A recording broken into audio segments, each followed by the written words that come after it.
What? Oh, thank you very much, Mark. Thank you for a lovely introduction. Hello. Hello. Oh, there you are. There are people there. I'm very happy that you came back from lunch. That's a good start. I'm conscious that this, this is a dark room. We've all got full bellies, and my voice can get quite deep. And if you feel yourself nodding off, I will be offended, but let's see if we can stop that from happening. I don't know.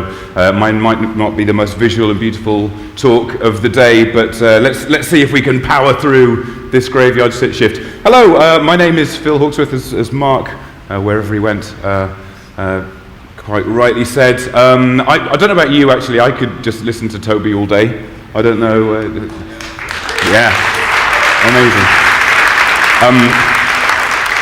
Newsflash, you can't, because I'm here now, so sorry to stand in the way of that. But yeah, so my name is Phil Hawksworth. I'm a technology director working at an agency in London called RGA. I usually say in talks like this that I'll take questions on Twitter, and you can always fire questions, comments, anything you like at me. My Twitter name is just my name, so it's at least easy for me to remember. But also, I'll be around, so if you have, questions or you want to grab me and talk about anything, or say I'm an idiot and you disagree, that's fine, come and do that. Let me introduce very quickly who RGA are. RGA makes stuff for clients. Yeah, woo, there was a woo for that. Low standards over there, that's nice. That's good news for me. So I mean, that's how I describe it, because it's really broad. The way that RGA, when they see this, will tell me in future to describe it, is RGA, creates products, services, and communications that help grow a client's business. It sounds an awful lot like an agency, and I think actually this is a useful description because everything is so broad that we do. We'll build web applications, websites, mobile applications, physical devices, communications, TV adverts, all kinds of things. Me personally, I've come from a web background. I make stuff for the web. That's the things that I really care most about, and what's kind of the motivation for my talk here. And my position is there that I'm a technology director, which means that more often than not, I'm the dream crusher. I am the crusher of the dreams. I'll be honest, that little sound bite, I only said that because I'm hoping, yeah, please. This is a soundbite-driven talk. The content is entirely motivated. I hope that's okay. But yeah, so in all seriousness, I have earned this nickname a few times over the years, which is not anyone's real dream, so to speak. Anyone's ambition to become the dream crusher on projects. But often, if you're the technologist in the room on a project, sometimes you have to come in with the dose of reality. That's just the way it is. Our ambitions sometimes outreach, what we can actually achieve. This cartoon that's done it. This kind of looks like Seb Lester. I've just realised at the bottom, whose dream I'm crushing. Seb, I'm sorry, I don't. Seb's around somewhere. It's not Seb. It's my friend Steve, who's an illustrator and designer I've worked with over the years, and Steve felt compelled to make this cartoon because he feels so strongly about the fact that I would come and trample on his dreams from time to time. He felt so strongly, in fact, that he did a whole brand identity for me. I don't know, there's a t-shirt in there, I think, somewhere, but he also even rendered me as a supervillain who would swoop in and really ruin his ambitions. And I show this because, this is something obviously I want to do away with. No one has the ambition of being someone who, ruins the fun and stops people achieving the right things. And I kind of show this because I kind of want to give a bit of context to where I've come from. I've done a handful of different talks in the past, but they all kind of follow this similar theme where I seem to be the dream crusher from time to time. My first talk, as Mark pointed out, is actually at Full Frontal in Brighton. This talk called Excessive Enhancement, and it was about doing things responsibly, and being careful with what we make. And it kind of went on to another talk, which was about the pain that is inherent in content management systems and how often that will kind of bleed through into the code as web developers. We want to keep pristine and do nicely, so I kind of grumbled about it in a talk like that. And then I kind of was positioning that actually if you simplify things and simplify this stuff, you can do better. So that led me on to talks about static site strategies and those kind of things. I'll share the links to these later. I won't leave them on the screen for long. These slides will be available later, but you can see the background in those. And it seems a bit self-serving, but the reason I'm kind of talking about that is because there has been this progression. This first talk was all about saying, we need to take care in what we send down the wire to the browser, do things carefully, take care of the web.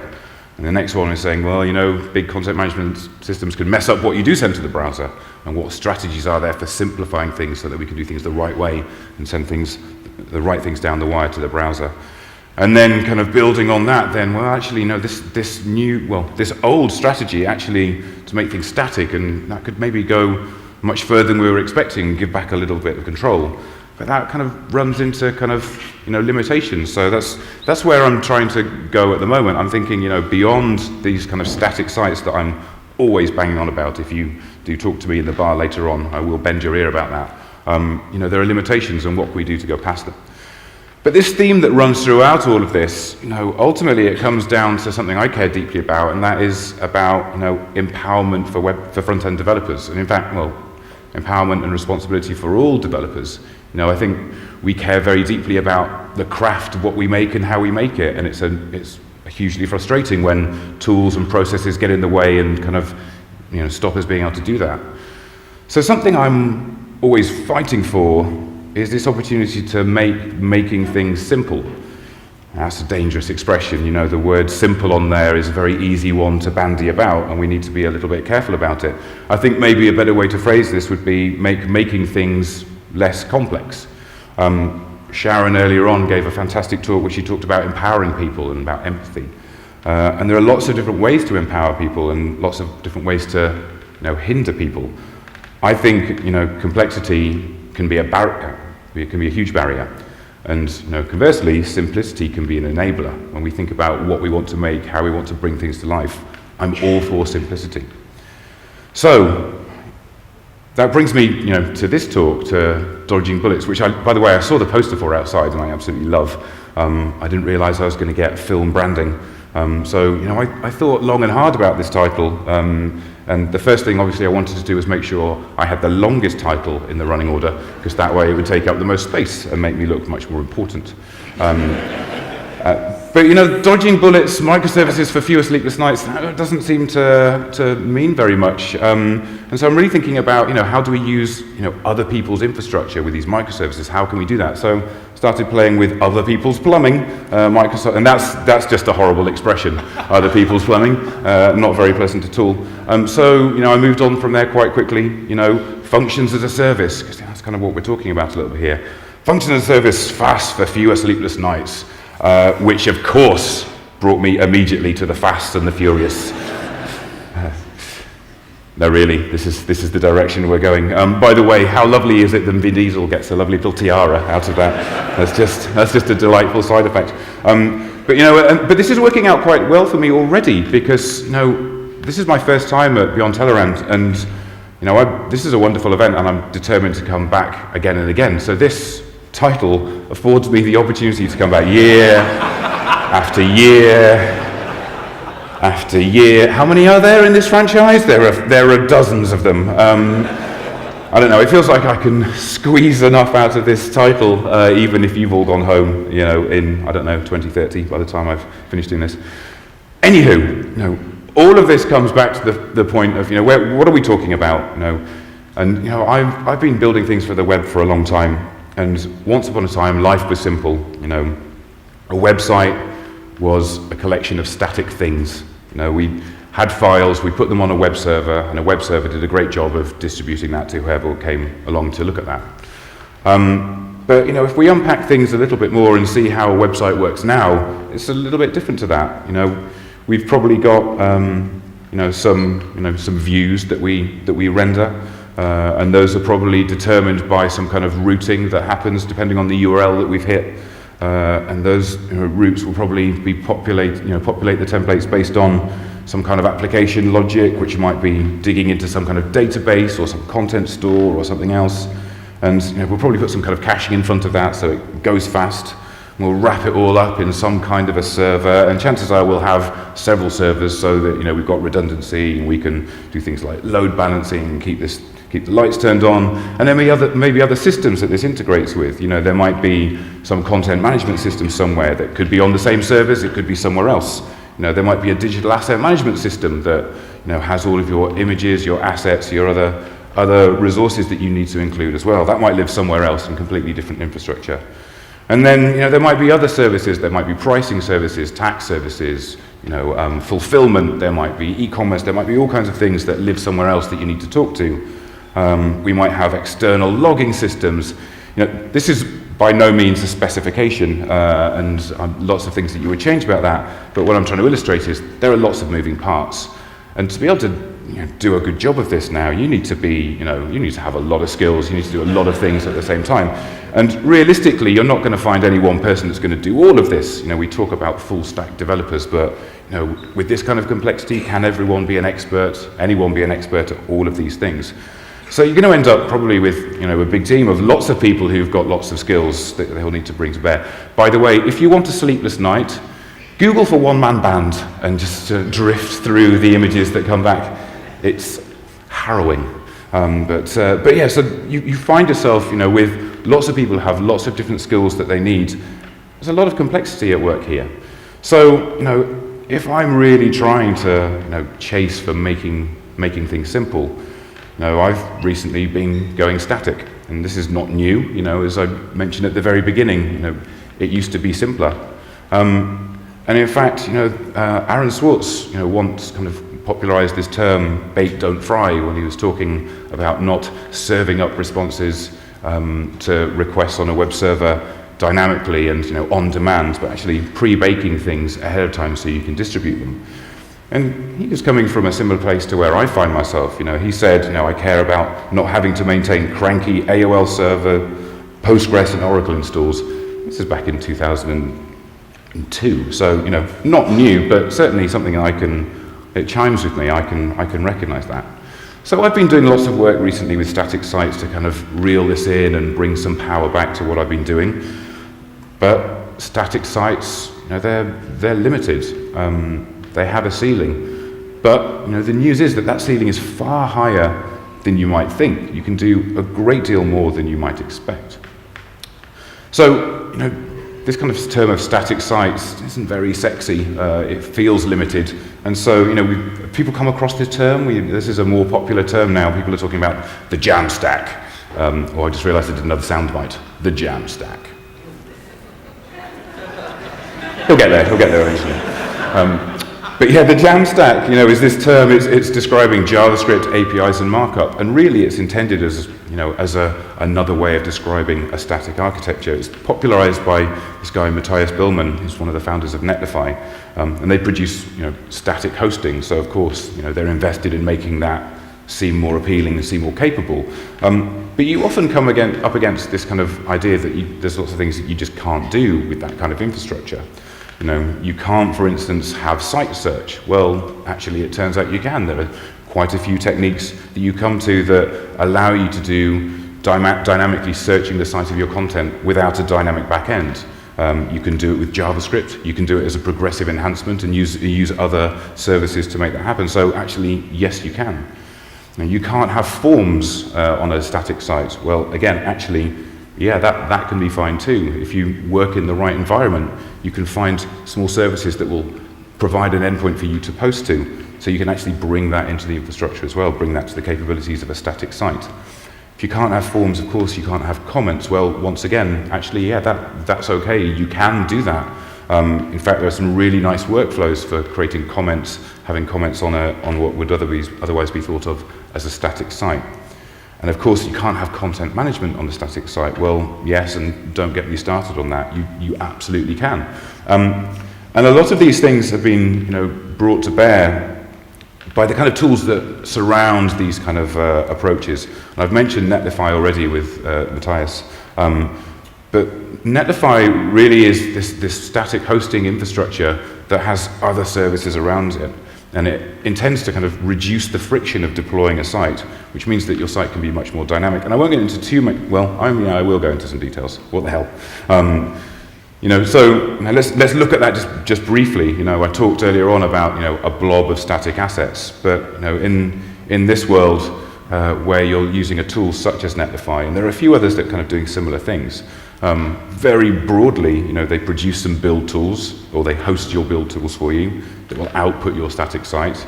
They give some automation around that, and they also do things like provide API endpoints so that you can post data to their infrastructure. You don't need to manage that yourself, and they can make that available to you. So you can post that, and then it goes into the automation, and it turns out that lots of these things can then be brought to bear, and you can do a lot more than you might have expected. But ultimately, you do all of this, but in the end, there's always just one more thing that you can't quite get to. It's just always out of reach. And so, the thing that tends to happen then is, well, people say, well, okay, static infrastructure, that's no good. Just put that in the bin. We're going to have to go to something else. And that's where I differ. I think that the more we can keep in this kind of slightly contained, simplified environment, and then extend into other tools, the better for us. It's not an all or nothing scenario. So that's kind of where I'm going with this microservices thing. If I kind of wrap up this Netlify offering or things similar and kind of put it in a kind of convenient box or something that spits out a static site, yes, we're at the limits of maybe what we can do, but we're at beyond tellerrand. This is exactly the kind of thing we should be doing. We should be looking outside of the box. We should be seeing what else is out there. And so this is exactly where microservices can start to enhance this kind of approach. Let me see if I can give you a bit of an example. So this is an example, as simply as I can think of it, for live content on a static site. How can we make use of some external service to be able to bring this to bear? And so in order to keep it simple, I've done it on the footer of my own site. Beautiful as it is, I think you'll all agree. There's one item on here that's that's a little bit more dynamic than other things, and that's just simply that I wanted to put recent tweets on there.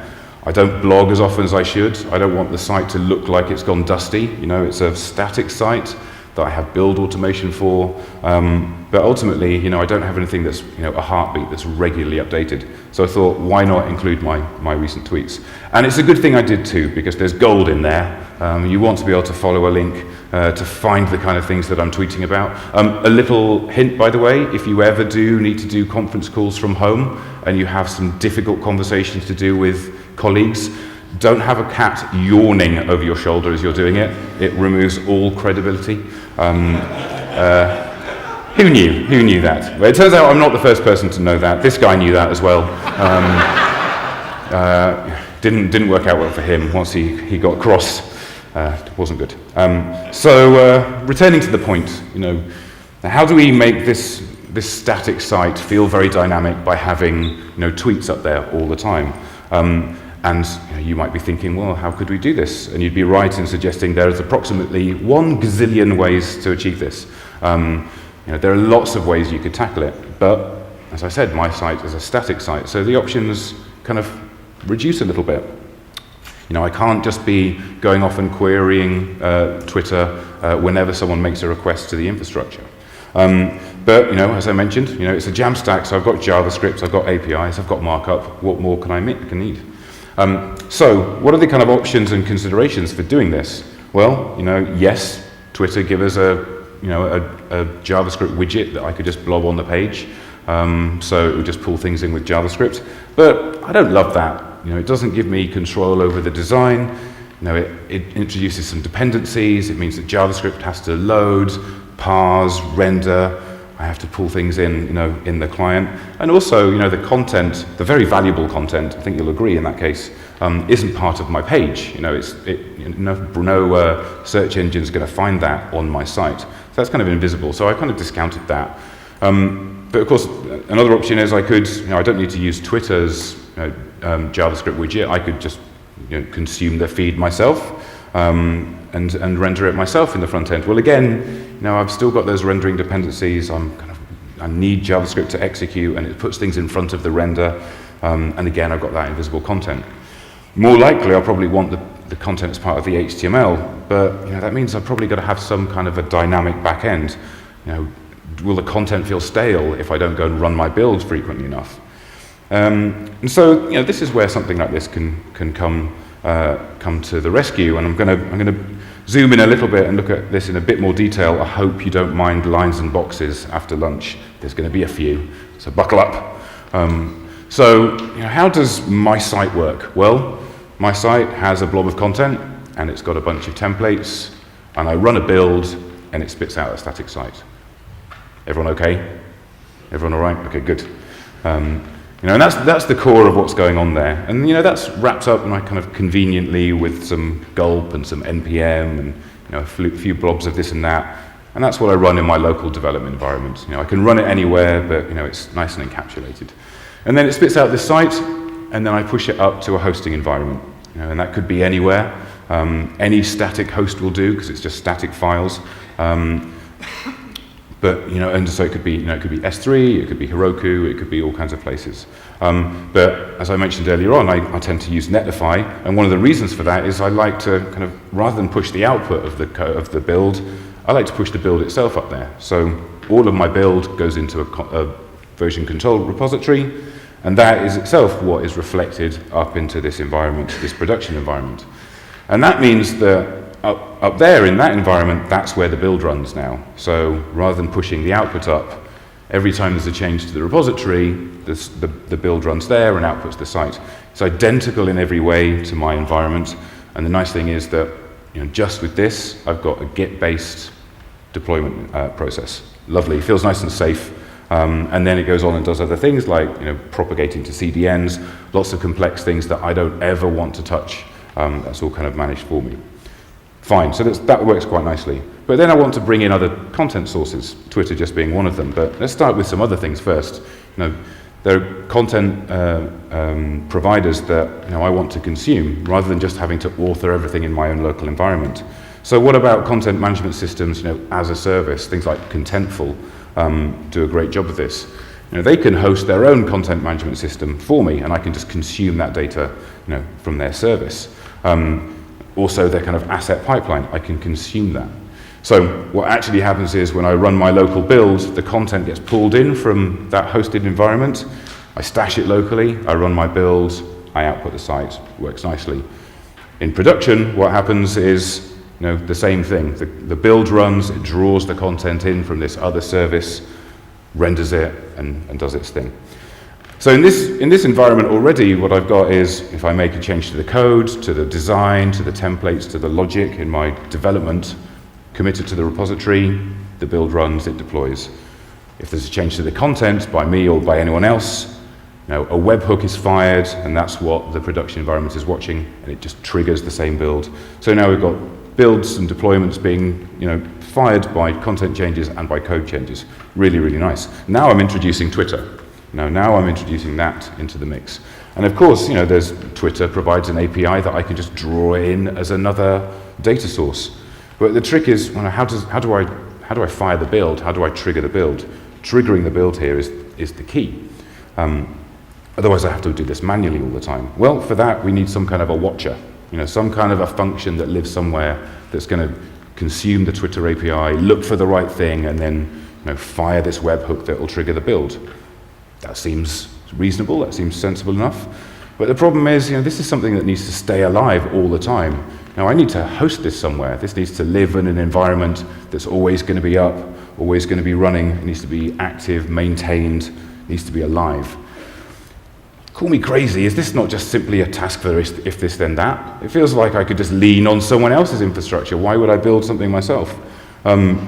If this then that, I thought it had gone away. It kind of sits there quietly in the background, and I use it for a few things, archiving tweets and posting things here and there. And they've been adding channels over the years and creating more services that you can plug together. If anyone hasn't come across this, it's something where you can just trigger an event based on another event. Critically, though, they've recently added support for webhooks, and I wasn't aware of that until quite recently. So now you can both listen for a webhook being fired and then trigger any of their other events in their channels. Also, you can issue a webhook as well. Perfect for me. That means that I can set up this this little channel where it just watches the Twitter stream for me. And if a tweet comes in, and or if I tweet rather, I kind of ignore @replies because I don't want all of my conversations going up there. But then I just make a request to an HTTP endpoint, and that's what runs my build. So in this way, I just want to jig this around a little bit.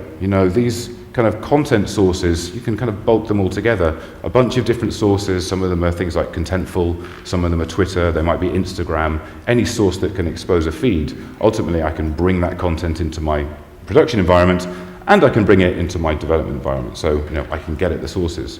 And then through a simple little tool like if this then that, actually there's quite a lot of power there. I can actually start observing for changes in those feeds and then triggering builds. So that kind of works kind of nicely for this use case. It's simple, I'm leaning very much on the service of someone else, but it does what I need. Whenever I tweet, a minute or two later, my site is refreshed. I never need to touch it. Okay, so that's fine, but sometimes we need a little bit more power than that. If you're thinking, by the way, that this line is purely as an excuse to put up a Star Trek picture, that's fair, but you'd be wrong, because if I wanted to do that, of course, I'd use this picture. I don't know. I have no idea what caption I could use to shoehorn this in, so I just decided to use it for my little water break. So you can.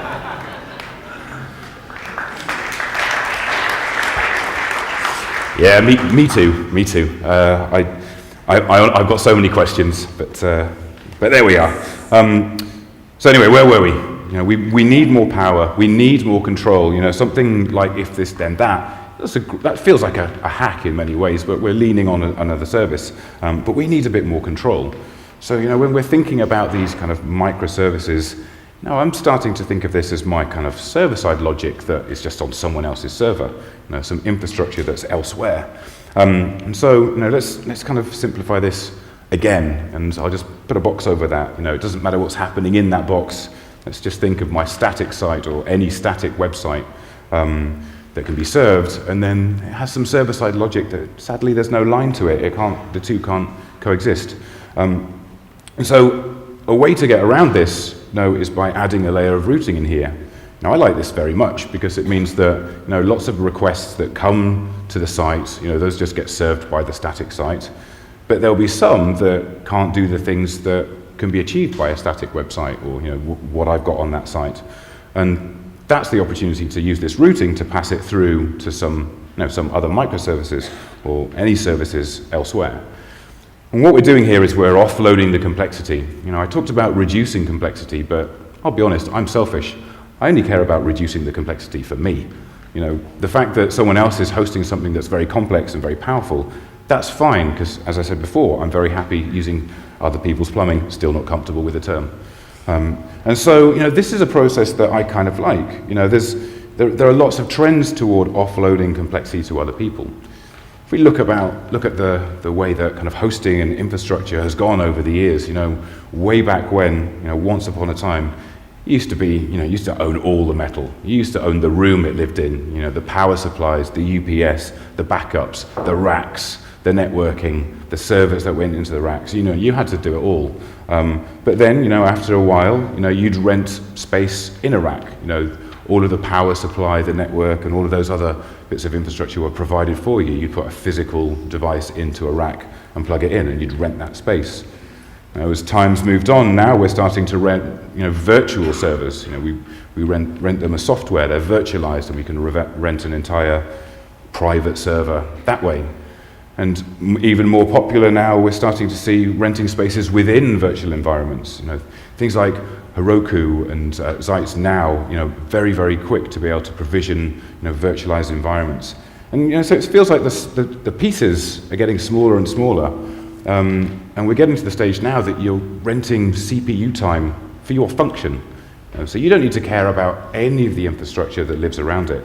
You just care about that one function that's doing that one job that you need. It feels like a very, very simple thing, but there's huge power in that, I think, if you're liberated from having to care about all of these other bits of infrastructure that's dealt with by those one-man bands that we've seen. So, what we're talking about is having a function where magic happens, and that being available on some URL. And then when you make a request to that URL, the function is invoked, it does whatever it does, and it returns or does something. And so, this is a great way to leverage other people's infrastructure if we can do this. And the most popular one that people will be familiar with will be Amazon Web Services Lambda, which is these functions as a service. And the way into that, Alexa is, building Alexa skills, those are built on Lambdas. And Lambdas are very much or rather, Alexa is the gateway drug for Lambdas, I think. Have many people in the room actually built a skill for Alexa? Just very curious. I can see, well, there are a couple of hands up there. It's really good fun because you're writing just a small collection of functions, you're putting them somewhere magical, and then before you know it, those skills can be invoked by this speaking box in your room.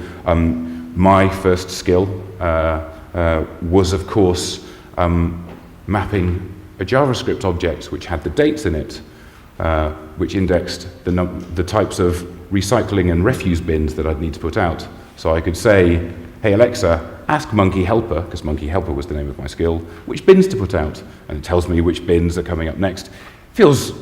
I feel like I'm living in the future, I'll be honest. It was a wonderful day. My wife, less impressed, but I don't care. The gates are blown open for me now, and this is the gateway into building skills on Lambdas. But these are just functions that live in someone else's infrastructure. Amazon aren't the only people who are providing this. Google are providing this as well. Their Google Cloud Functions is in beta at the moment, but it's maturing really, really fast, and it gives access to lots of their infrastructure as well. Microsoft have Azure Functions, which, these are all much the same kind of thing. They're functions as a service. And they're all maturing and getting much more popular very, very quickly. And, they really unlock the power of being able to route some requests off to some other place where you don't have to worry about how those are maintained. You just have to worry about the code, the stuff that you're probably already optimizing anyway, you're already doing a good job of. But this routing piece, this is tricky. It took me a little while to arrive at this conclusion that this is something that could be done sensibly. And it was actually an article in Smashing Mag. Stefan Baumgartner wrote a really interesting article about static sites on Smashing Mag, which talks about using static sites at scale, far beyond anything that I'd done. And one of the key tenets of that was routing between what was static and had been deployed and what was still a dynamic site that had yet to be replaced. And so this idea of conditionally just choosing what's going to be served in this way and what you farm off to other microservices or other services for that matter is really key.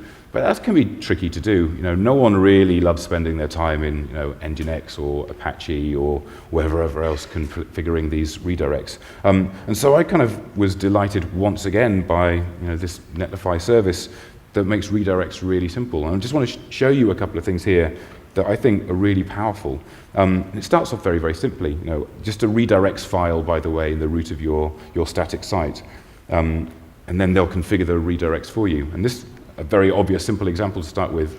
Anything that's served currently on a home/home directory, you want to redirect the user just to the root of your site. Or if you've got a blog post that has a file extension .php, you might want to actually redirect them to the URL that doesn't have the file extension on there, so you're not so tightly coupled. It's a bit kind of tidier.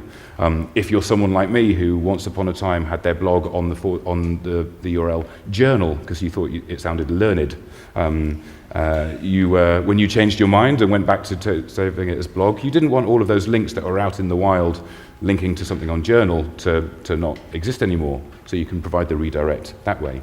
And the nice thing about this is that in this configuration you can also start to specify the type of HTTP response code that it provides. So you can say what kind of redirect it is. And further to that, you can start also doing things like giving custom 404s. You can declare something as a 404, and this is the redirection that should happen. And they can be different parts of your site. And it gets better than that. You know, it seems very simple, but it starts to get quite powerful. Since this particular provider, they do all of their redirects out at the CDN level, and these are distributed, you know, around the globe. So you can start to do things like geolocation in your redirects. So they'll do this for you. So, you know, users who are connecting in China, Hong Kong, or Taiwan, you know, they can be redirected from the root of your site to the part of your site which is specifically specifically serving Chinese content. Don't know if that stutter's going to go in, but never mind. And so this is done by, you know, keying, you know, the country that's found there in the GeoIP. And it goes further. You know, you can start to do things based on the language. So if someone was using Chinese as their language, it actually takes you to the traditional Chinese part of the site as well. So it gets really, really powerful. And then, you know, I already showed you in the last example, you know, wildcards and splats, so you can be picking up parts of the path and passing those through as variables, which of course is key to the next one, which is the one that actually is where the exciting thing for me is, and that's proxying. You know, so that you can specify a route in your site and pass all requests that come to that off to another service, invisibly to the user, return it as a 200, and that way you can start handing things off. So this feels very simple and it feels quite mundane, but I think there's huge power here. It provides us a way to decouple, you know, our simple kind of static infrastructure and then start to route things to other services, these microservices that other people maintain for you. So I'm going to give another example, and this is of user-generated content, which is a ceiling I always bang my head against if I'm trying to build something statically. You know, the simple use case, let's just describe it. You know, I'm showing my agency routes here while thinking about this example. You know, there's maybe a site that will be about a campaign, and you want to have some content that's about the campaign, but you want users to be able to, you know, create something when they get there. They'll read about the campaign, but then they'll create, let's say, a custom poster, either from a choice of images, or maybe they'll upload their own image, add their own message, and then create some kind of a unique poster that will annoy their friends on Facebook if they do choose to share it. And so, you know, this is a pattern I see quite often, this kind of a need. There's no way I would go near a static site architecture for this, unless maybe there are some microservices that I could lean on. So let's walk this through. Let's wireframe this puppy.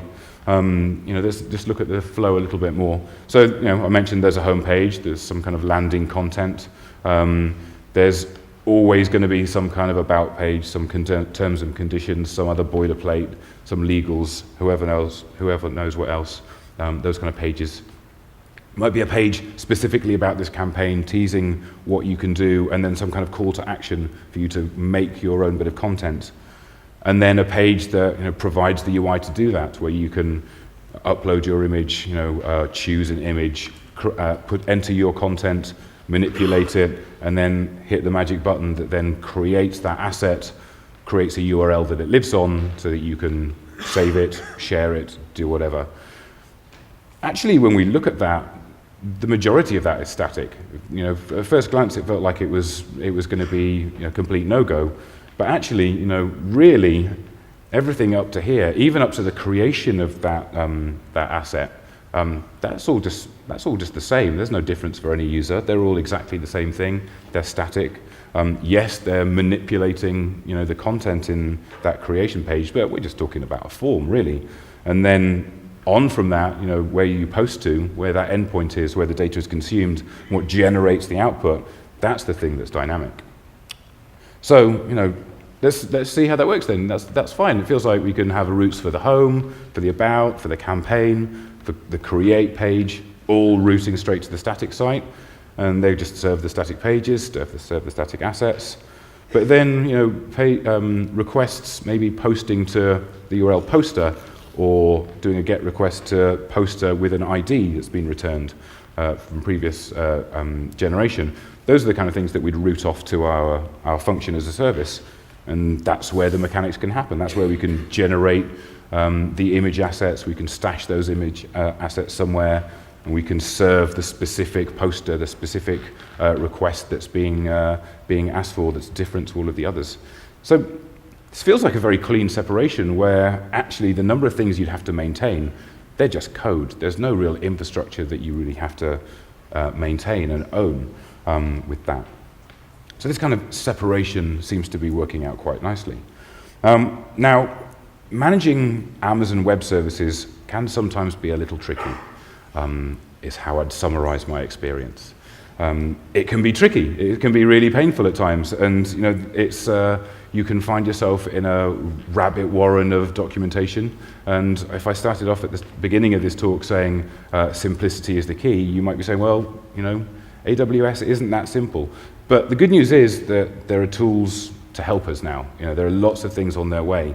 So anyone who's played with things like Lambda may have encountered this, which is something called serverless, which is a set of libraries and tools that sits on top of that. And it's intended to kind of ease the workflow of creating these Lambda functions and deploying them. And it actually really smooths out the process. It also doesn't just work for Amazon. It works for Microsoft Azure, for Google Cloud Compute, for IBM OpenWhisk, which is another service I forgot to mention at the start. So this is a really powerful tool that can help you get underway quickly and just keeps you in a familiar environment, writing code, deploying it somewhere. There are others. This is one that I particularly like, the name of which I can no longer read, webtask.io. So Webtask is another one of these providers that makes it really, really simple to start writing code and then getting to execute that on an endpoint. Don't think you'll quite be able to see that, but even just on their site, you can start experimenting with this and seeing how quickly you can start deploying something that you otherwise need an environment for. And there are others, I could mention a bunch, but I'll just mention this other last one, standard lib. This is another, it's kind of similar to the others, but it's actually starting to become like a marketplace for these functions as well. So people are starting to build utility functions that are deployed into an environment that they can then get executed. Kind of think of it as NPM for Lambdas if you're a JavaScript bod. So I'm conscious time's getting on, and so I kind of want to get to a few kind of takeaways from this. I'm talking a lot about simplicity, and I'm talking a lot about the ownership of infrastructure, but really I think there is power in avoiding responsibility. Now I'm fairly sure that's not the quote, but that's fine. I'm going to reappropriate it a little bit. And what I'm talking about here is that there's a lot to do when we're building sites, when we're maintaining sites, and anything that you can offload to an organization which is frankly going to be way better than many of us at provisioning infrastructure, keeping it on all the time, making it incredibly performant, all of those things that go along with it. That can be very liberating. It means you can concentrate on the other things. So avoiding those responsibilities and then taking responsibilities for the things that are your speciality, I think that's quite an empowering thing. I'd also say don't be afraid to start small. It's not an all or nothing thing. Hopefully the examples I showed just illustrate the fact that you can take one small piece of your puzzle and use a microservice for that. You can use a function as a service just to serve that one thing. And that's great, that works really nicely. It can scale out hugely from there. I think the possibilities are endless. But it is a bit intimidating. So, my last takeaway is I'd say don't be intimidated. Tooling is coming. It's getting easier and easier over time. And I think that as more, isn't that amazing? As more tools come along and more services come along, we're going to see more of this, I think. It's going to become very popular, and the tooling, of course, will improve. So, kind of summarizing, I said at the beginning, complexity can be a barrier, and simplicity can be a real enabler. And I think, by focusing on the things that are simple, this is really great for us, because, simplifying isn't dumbing down, it's focusing, on what matters. So with that, I think I have about 1 minute left, so I will call it a day. Thank you very much for listening. Thank you for staying awake.